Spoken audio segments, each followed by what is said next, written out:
What's up, you guys? Alright, you guys, so we have the first place deck profile from YCS Pasadena that took place this weekend. We're here to talk about why Sky Strikers won YCS Pasadena. As you guys know, I do this after almost every major event. I was in attendance. I do have the live deck profile that Johnny and I got of Xingping Zhu's first place winning list. He gave pretty good explanations. We've seen Sky Strikers before, and I know a lot of you are just going to say, why did it win the YCS? Well, it won the YCS because the deck is good. And yes, you are correct. You are 100% correct. The deck won because it's good. But more so, we're going to talk about why Sky Strikers won this particular YCS. And I say that because there are multiple factors here that I think before just jumping to the conclusion that the deck is good and that's why it's won, you need to pretty much analyze everything that has happened in the last couple YCSs. We did have YCS Niagara Falls. We did have YCS London. And, now we have YCS Pasadena. Now, as you guys know, Sky Strikers won London, so that was huge. And a lot of people thought that with the Danger Dark World FTK running around, with Goki running around, etc., the fact that we're in the United States, Summon Sork, all these things played into the fact that I think a lot of people did not expect Sky Strikers to win, and that's what we're pretty much going to talk about. I'm going to fan over the deck real quick. Again, live deck profile is on the channel. We're just going to go through it real quick, and then we're going to talk about certain card choices that I feel led to Sky Strikers winning the YCS. Monster is very simple. Ray is your main monster. I don't need to explain that. The hand traps, everyone has different ratios. You see a lot of common themes, like people will run 3 of Ash, 3 of Impermanence, 3 of Ghost Bell, call it a day. However, this player decided to, of course, do the 3 Ash, but he also did 2 Ogre, 3 Cherries, and only 2 Bell. I noticed a lot of things in the deck profiles that Johnny and I did that a lot of players did not like Bell. They said it just did not perform that well this event. Now, that's in complete contrast to the previous event, which was London. And I feel that the reason why Bell underperformed was because not as many Thunder Dragons were in attendance. Thunder Dragons has really kind of just been falling off as far as popularity and the amount of players playing it. And I think a lot of people are realizing that, yes, Ghost Bell has its applications in pretty much every matchup, but it's just not as strong as it was the previous YCS. So those are the hand traps of choice. Of course, Ogre is still there. One thing about Ogre is that I think a lot of people were realizing that Goki, aren't playing midfield breaker anymore. And because of that, Ogre becomes more live. And I think that's really cool because Ogre kind of fluctuated in and out. And I myself noticed that I didn't like Ogre as much because not being able to use it under midfield breaker honestly sucked. You wanted to play hand traps that basically just covered you against, all the other decks. So and being able to play around midfield breaker was key against Goki, so Ogre kind of fell out of contention, but I feel now that for this particular event, at least, it, saw a resurgence. Cherries, self-explanatory. Cherries the firewall, Cherries the Isolde, Cherries what you need to in order to win against Goki before they get started. Onto the spells, the 1 Jamming Wave, the 1 Rhoda, triple Desires, triple Engage, 1 Terraforming, 1 Afterburners, 3 copies of Shared Ride, 2 Eagle Booster, 3 Twins, 1 Shark Cannon, 1 Drones, triple Anchor, double Multi-Roll, double Field Spell. So, not going to talk about any of the Sky Striker cards except Jamming Waves in the live deck profile. It was said that they still like Jamming Waves because of the fact that it still had some applications. You could also use it to tutor Ray with the Field Spell. It did still have applications. A lot of people don't like it. It's not good against every deck. It's definitely not good against Goki, but it does have its applications against Altergeist and back row decks. So at the end of the day, while it's not the best Sky Striker card, it isn't the worst card to play in your deck. Other things, he played 2 Field Spell and only 1 Terraforming. To each his own. A lot of players are playing 3 copies of the Field Spell, 3 copies of Multi-Roll. This player, along with other players, chose not to do that. I've heard mixed results. Most players will say that you absolutely need 3 of each. You need to see Ray as fast as possible. But at the end of the day, you still see Ray a good amount. So I feel a lot of players were comfortable playing 2 and 2. And then just 1 Terraforming because honestly, after you search the Field Spell, if you draw another one or get another one, you really don't want a dead Terraforming. And with 1 Terraforming, it puts the spell in the grave, so that's important too. Pretty much everything else is very standard except shared ride in the main. Now, I know that's weird. You guys are saying, well, isn't that standard? Yes and no. It kind of went out of contention and was saw more in the side deck. However, they decided to put it in the main deck this time. It does have applications across the board against a decent amount of matchups. Of course, the mirror match, Goki, etc. So it's interesting. It was basically another stun card in a sense, almost like a hand trap, because we already know the correlation between shared ride and max C. So it was very interesting to see that, they went back to playing shared rides. Last thing from the main deck is the Desires.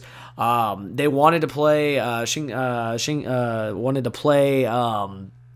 he wanted to play, what was it, the Foolish Burial Goods engine. He just couldn't do that because of all the hand traps you had to play to combat the FTK, and that's another thing we'll talk about, is having to alter your deck because of the FTK.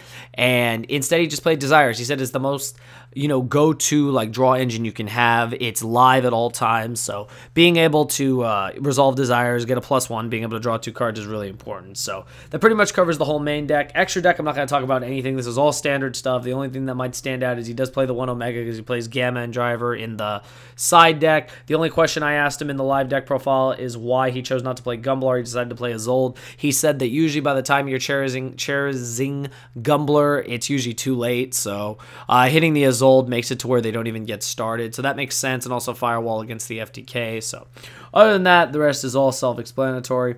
Side deck, the Driver Gamma package, Mind Control, and Econ. He said that Econ was a thing that one of his friends had told him to use. It's basically like another version of Mind Control, so it's pretty cool. I feel like it's just like a pseudo, like, kind of OTK card, or just a control card, kind of like Widow Anchors. So it's basically a Widow Anchor you can activate, while you have monsters on the field. So there is that application. 2 more hand traps in the form of Impermanence, Evenlies, and different dimension grounds for Goki and any deck that resolves on the grave. That's it on the main deck. Not really going to talk about it. Like I said, live deck profile is on the channel.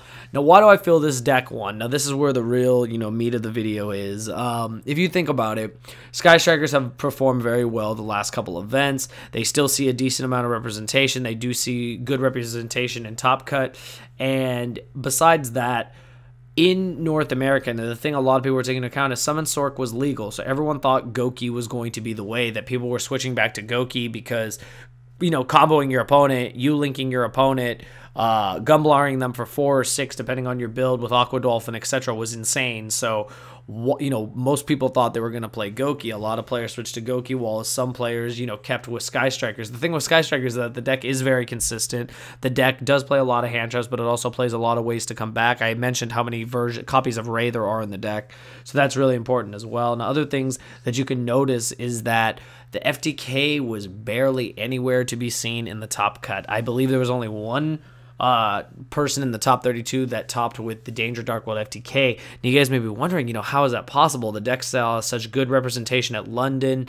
What exactly happened? Goki won Niagara, and then Sky Striker won London, and now Sky Striker wins again. What's going on? When you think about it, it's like, okay, the thing in London was that the FTK was a surprise factor. Not that many people knew about it. I believe only 50 people entered with the deck, and it had a high representation in Top Cut. Now, the thing is that it was a surprise factor. They found a way to play the deck without Summon Sork. Now, you would think coming to the States where you have Summon Sork, it would make the FTK better. Well, here's the thing. Since people knew about the deck, since the deck's been talked about by pretty much every person that makes YouTube videos, by most players, etc., everyone was prepared for it. People were siding or main decking Cherries. They were siding or main decking Joel and Lockbird, and they were ready for that deck. And that's why the deck flopped. The deck completely flopped.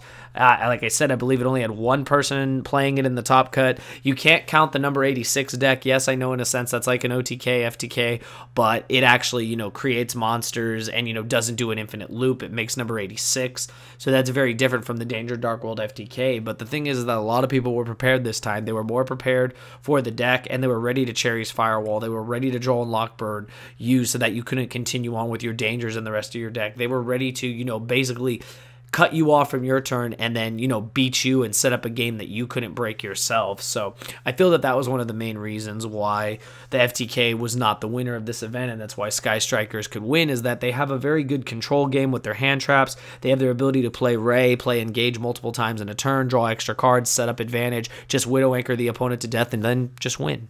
The games are pretty quick. Yes, there is a grind game, of course, especially in the mirror, but when it comes to like decks like Goki and stuff like that, you know that the decks play very short turn games, but you are able to prepare for that. This deck has everything it needs in order to be successful against those matches. Even the winner said that how many Goki he played, so being able to, you know, go that far and being able to win it all out was crazy. I think overall, like, we shouldn't be surprised by this. The fact that Sky Striker won, the fact that Sky Strikers are still on top is no surprise, you guys. The deck has performed even after the limitation of Hornet drones, and the deck will continue to perform, you know, even through the new ban list. This was the last YCS for the, you know, for the year, I believe, in North America, so that's how we end with Sky Strikers winning. Sky Strikers have won a lot of YCSs. It's pretty crazy. Gokis have won YCSs, you know, nationals, etc. But when it comes down to it, Sky Strikers really have still performed and really, you know, made their mark on, you know, the format. Now, another thing I'll talk about is that I feel that other decks were just underrepresented. I feel there were not a lot of Altergeist players. I feel there were not a lot of Thunder Dragon players. There was only 2 in Top Cut, one of them being Blair. Shout out to Blair.